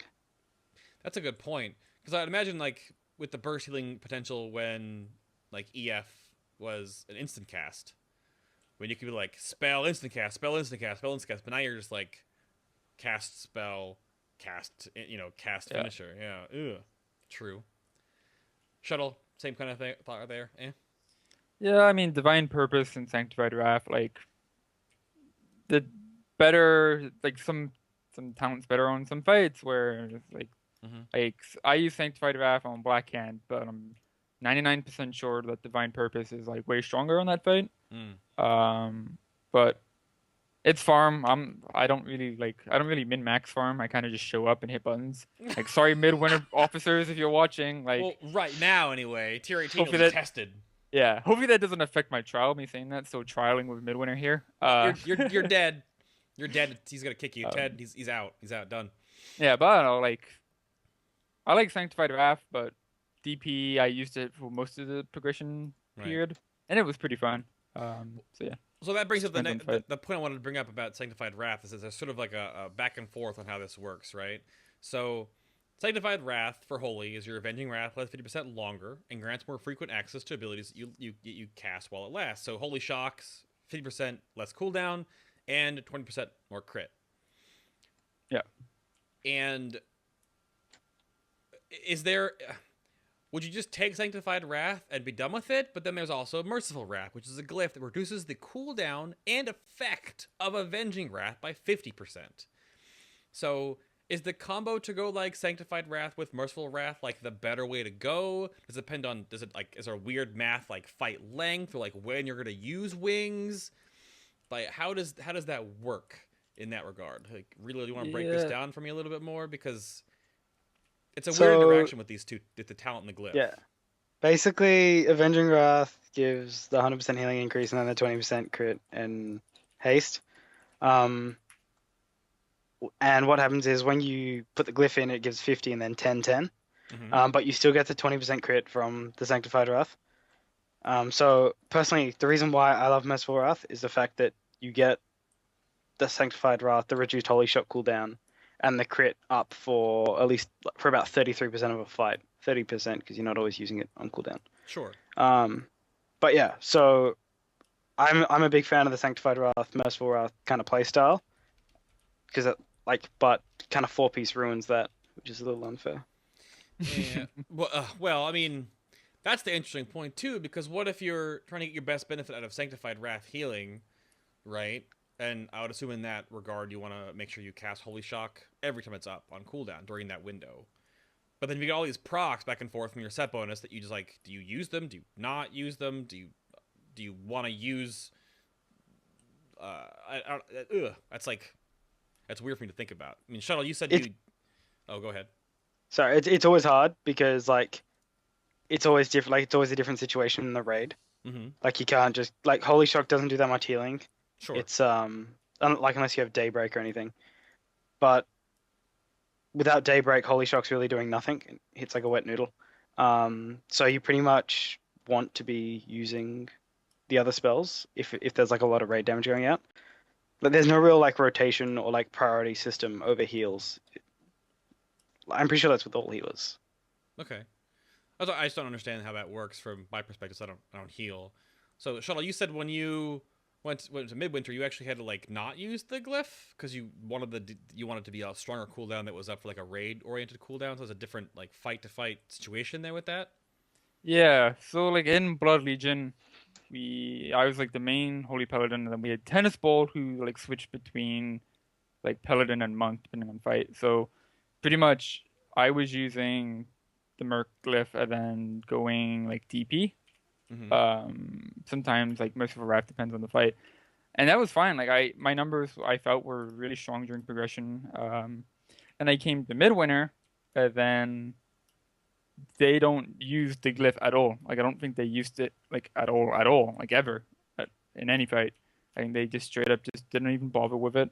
And then when I came here, they were used to having that extra set of wings, and they used it as a cooldown. So when I used Merc Wrath, it felt like whenever I would use it in Blood Legion, they'd have a cooldown there. It's like my numbers were like crappier because of just the way how organized they were. So I don't know. That's just saying like BL was just really unorganized, and I was just like doing awesome healing because like we don't have cooldown set up. Yeah, but no, when I came here, they were like, yeah, we don't use the glyph, and I'm like, oh, okay. So yeah, they use it as a massive raid cooldown here, right? Which is kind of weird because it's not. like it's not a trank. Like with trank, it costs like however much mana, and then like you just channel it and it just goes ham. Whereas with the wings, you need to be casting spells, which cost mana. I don't know. So Is chat brings up because of the whole like decreased crit isn't probably the biggest thing. I think it's the amount of time it lasts, because it lasts shorter, but you get more like bursts of it. I mean, when you pop wings, you're not single target healing, I'd assume, right? Are you casting radiance for most of it? It depends on what's happening. So Right. like, you can't always be casting radiance because of the mana cost. Sure. But like, also Holy Light does equivalent healing if both tanks need healing and the guy you're healing doesn't overheal. Okay. So like they're really close in terms of like healing between them. So with the wings, you're really casting whatever the raid needs. yeah. Okay. Those are just choices to make there. I guess the what I'm trying to work out here is that I don't know, some Holy Paladins out there think like they have to glyph Merciful Wrath, but they don't have to. So it's sort of, cause it's weird. Like you're almost like you're talenting a talent with the Merciful Wrath glyph when you tank Sanctified Wrath, which is a weird double dip interaction that I don't think many classes have that. So interesting. As I said earlier, Right. like if you don't have it glyphed, the only reason why is if you need to use it as a raid cooldown. Sure. Because like it can act as that, and it does increase your healing by about the same as a Divine Hymn, if not maybe a little more. And because you get to choose who you're healing, which is also a benefit unlike Trank and Divine Hymn. But it's not it's not a great raid cooldown. I like Merciful Wrath too much to kind of give it up. Okay. Fair enough. I'll take it. The worst thing about not using the glyph though is that the unglyphed wings just do so much healing that if the other Holy Paladin gets like one extra use than you, like he's just gonna blow you out of the water. Like I think it was on Blast Furnace like last week, the other Paladin, he got an extra set of wings the last 30 seconds of the fight, and he just like we were like sort of equal healing, and then he just went like I don't know. I like the glyph. Could that be because you're No, it's just he just went ham with his glyph or his wings and just absolutely destroyed me. So I don't know. I mean, healing meters I don't really mind them, like whatever. But it sucks when they get one extra use and you just look bad on the meters. But yeah, I guess because you're using yours without the glyph, so you only get so many during the course of the encounter. I guess that, yeah. I don't know how that works better, or like glyphing it. I know that I've talked to our paladin before about like glyphing it gives more options where like tanks are swapping from debuffs and you get like to use it more often than like waiting one time to like, oh crap, poop healing everywhere. So you kind of get like an ebb and flow more to like have this like softer but a boost in your healing to help tank transitions or periods of higher array damage in that regard too. If you're going to cast Radiance and you're timing it more often to use like with a softer raid cooldown. Yeah. So yeah. I guess there's some interaction there. One of my big original reasons for using the glyph was the fact that I felt that everyone's health pool was really low and my heals were doing quite a lot with the 100%. That it was actually making me overheal a lot more. And so I felt like if I had two 50% gaps, it would give me a more consistent like healing, which was better. But as Shuttle says, in Midwinter, they use it as a raid cooldown, which means that you're not using any other raid cooldowns with it. Right. And like I know personally, when I hear a healing tag go out, I don't stop healing or anything, but I'm not going to be using as much like mana. I'm not going to be like burning as much mana if people don't need to be topped off instantly. Because you know something's happening to help. Because I know something's happening. So if people know that there's a big cooldown going out, there'd be more healing and less overhealing, which would make Merciful Wrath a little less attractive. But it's still like both are good if you use them properly. Okay, fair enough. Are there any other glyphs of note that you want to bring up that are important for the community to you take note or remembrance of, by chance? I mean, because I've heard this before. Is like the paladins have tons of choices, but like all of them are kind of never unglyph Hand of Sack. Yeah, I've died on progression to that. I don't know what fight accidentally I wasn't unglyphing using. it. Bracken Spore. There was a fight where I just got rid of it. I'm like, I don't need that crap, whatever. And then we were doing progression, and I put it on rig, he gets destroyed, and then I just die instantly within like 2 Yep. seconds. I look at my death log. It's like, oh shit! Like I hope no one looks at that because that's embarrassing. That's bad. Should- Yeah. You should try and put it on a mushroom on Bracken Spore. You'll die instantly. It's amazing. Just done. Right. Yeah. Wow. Yeah. That's fun. But I don't know, like if you're changing your beacon around a lot, like this week on Blackhand, my job was to go up on the balconies. So I'm like, okay, well, I'm gonna put beacon on the 2 people who go up, so I can just a lot easier to heal. Mhm. So I felt like the GCD removal was maybe like pretty strong, like in situations like that. Yeah. But realistically, no, the glyphs don't really matter that much. Right. Just comes down. You just need Hand of Sack, and then you can kind of choose the other 2 for whatever the hell you want. Right. Pretty much. So anything else? Light of Dawn glyph? No. Nope. Probably PvP oriented. I'm No. assuming. You can use Glyph of Divinity. I'm fine with Glyph of Divinity. I like it. I think it's alright. It's just good to kind of have there. There's always times where you like make a mistake on an attempt, like with your mana, where you're just not really paying attention. Right.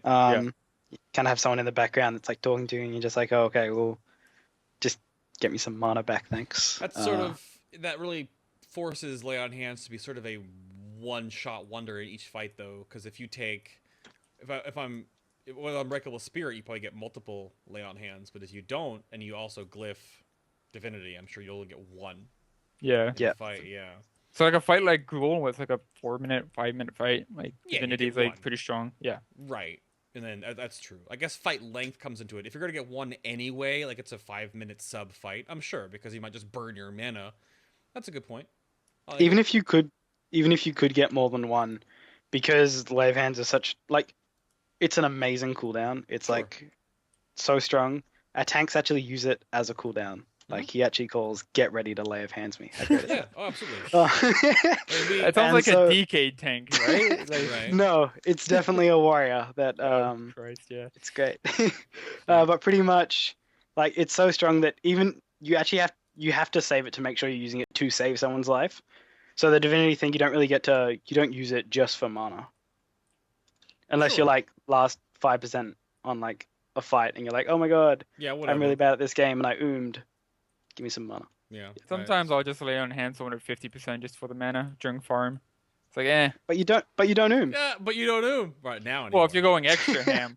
Like on Oh, Blast oh, Furnace, okay. sometimes I go extra ham and I go, don't tell anyone. But yeah. if you go Don't tell super ham- anyone. Just tell on the show right now. Hundreds of people know now. It's fine. Guys, don't say anything. But yeah, if you sometimes you can go ham and just hit the wrong buttons, like Holy Sure. Radiance maybe a little too much. Yeah, I don't know. That's Fair just me. enough. Alrighty. That- Well, that brings me to the Paladin soapbox. But you guys had a little rants in the middle there. But do you guys have any Holy Paladin soapbox tips and tricks for your fellow Holy Paladins out there? Things you want to leave them with? You know, pros and cons. So, things like that. You want to? Relil goes first. Sure, go for it, man. Yeah, might as well. Just gonna cut you off. You don't even. Right, not even let exactly. us- yeah, I'm sorry. Taking over now. No, pretty much. Don't underestimate Holy Light. Like, it is amazing. A lot of paladins, especially in Highmaul, like it really did come out. Holy Light does a hell of a lot of healing. Like, just spamming it. Like if it's consistent healing, and it like, because it transfers 60% to the beacon, whereas Holy Radiance and Light of Dawn transfer less. Right. It's actually doing a very close to equal amount for a hell of a lot less mana. And that's why a lot of paladins, they don't fully need to go, like they don't need so much spirit, because they spam Holy Light in between all their like finishes and stuff. Gotcha. There was Shuttle? one Oh, tip that Shuttle didn't like in Highmaul Uh-oh. that I kind of talked to him about, and I was Yeah, actually what's not this? using Holy Shock. So we can't do it now because our whole thing is revolved around Holy Power. But in Highmaul, especially on Margok, because it was such a long fight, I found not using Holy Power, like not using Holy Shock or Holy Power. You used it every now and then, like every time you moved, you'd still use it because it was effective. But just using Holy Light constantly gave me more mana and like a better throughput. Kind of weird. Interesting. Shuttle, your turn. Soapbox it up, man. Use your hands of protections, people. Come on. They're awesome.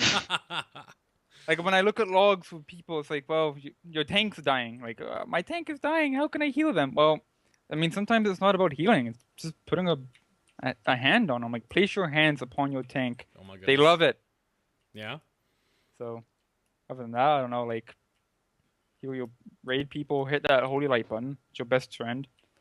Yeah, I don't know. Yeah. Make sure you DPS when you need to. Because Denounce does some crazy work now. If you're finding yourself dying, like, Denounce does work, people. It really does. But make sure you're healing, too. Yeah. Well, that's the one thing, too, that I think a lot of people might... hopefully they're adjusting to the fact that they actually can not do terrible DPS. That they actually can do something now. Although, not if you're not a Red Crane monk. So, yeah, it's not bad. It's not too bad. That was a pretty big buff recently to all that. So... yeah, I think that should be good. Anything else we forgot? If we did, we'll bring it up on the after show. I think Affinity will be piping in here for the after show, so if you're watching on YouTube, you can click to the thing up here somewhere, but I'm hitting the damn button right now, all right? There it is. There's the button. Thank you all so much for tuning in for this episode of Final Boss TV, episode number 75, about Holy Paladins. My name, of course, is Adam K, aka Bay, and everything you need to know about Final Boss TV is on FinalBoss.tv. Made it super easy for you. Of course, if you missed part of the first part of the episode, it'll be up on YouTube tomorrow. And it'll be also on iTunes and Stitcher as an audio-only version. We're on the table again. Our guests... uh-oh. Relil just bounced away. What happened? Oh, he's back again. I have Shuttle on, formerly of Blood Legion. Now, going at Midwinter, you can find him at Shuttlecasts on Twitter. Thank you for being on the show, sir. It was awesome. Thank you for having me. It was great. Well, I think Twitter got you on the show. I think you were sort of, yeah. I don't think I did too much there. Even though I was like, you were coming on the show, then you were, then you weren't, and you were. Yeah, it was fun. Yeah, we got there, sir. Thank you for being here. It was great.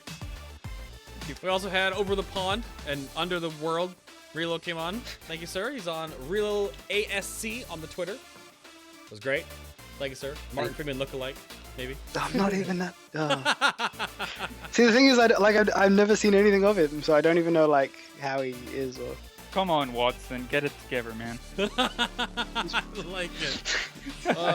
He doesn't even get it. He's like, what? He's like, what? What? Yeah, it's pretty good. I like it. So, of course, we'll see you all later for the after show. We'll see you next week. Next week's episode is going to be range DPS. We're going to bring on hunters. Hunters. We'll have guests on social media. I don't want to bring on both Devi and Roger, so I kind of want to have them like go to one of those like arm wrestling machines, like at like a arcade, and both do it and then compare their stats. And whoever gets the better arm wrestling can come on the show. I don't know. We'll see. I'll figure it out. We'll talk to them and we'll get them on the show here next week. We'll do hunters next week. And we'll see you there for that at 4 p.m. Eastern. That's on the, oh my goodness, what is that? Date is April the 5th next week. Pretty awesome. We'll see you guys there. And for everyone behind the scenes of Final Boss TV, thank you so much for watching. Trust in your seal of tempered fate. Except if you're a healer and you can't roll on int trinkets. So sad. But we'll see you next week, guys. Bye-bye! Bye-bye! Wave at the nice people! Wave at the nice people! Wave! Relil, don't type! Wave at them! Say good. Cast Holy Light. Cast Holy Light. I just zoned out. Oh my god. Bubble, just get out. Just bubble. Bubble and heart. Oh god. It's not worth it.